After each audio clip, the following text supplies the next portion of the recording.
Jadi Rasul itu punya putra laki-laki namanya Ibrahim.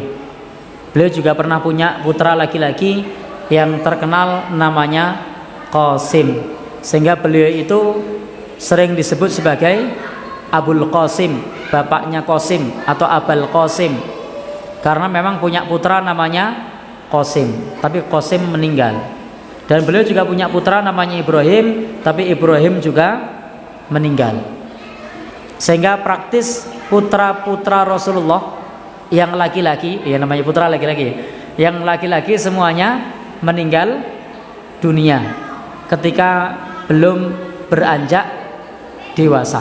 Jadi meninggal ketika masih kecil. Dan keturunan Rasulullah SAW yang masih hidup sampai kemudian berketurunan itu adalah perempuan. Sehingga keturunan Rasul Shallallahu Alaihi Wasallam itu bukan dari jalur laki-laki, tapi dari jalur perempuan. Sementara tradisi Arab yang namanya nasab itu dihitung dari jalur laki-laki, tidak dihitung dari jalur perempuan.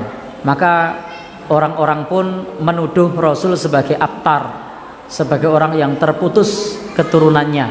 Itu tuduhan orang-orang kafir kepada Rasulullah sebagai abtar.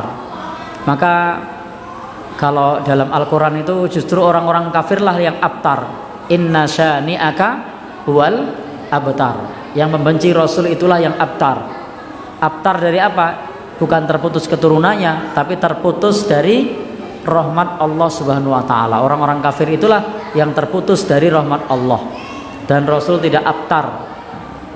Karena meskipun beliau tidak punya keturunan laki-laki, tetapi jasa beliau mengajarkan kepada umat manusia untuk beribadah itu adalah amal jariah yang melebihi keturunan.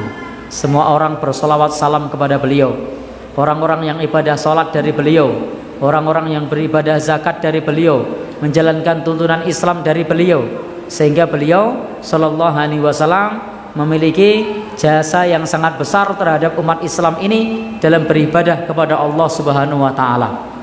Sehingga beliau punya pengaruh besar kepada peradaban umat manusia yang praktis menjadi amal jariah bagi Rasul sallallahu alaihi wasallam.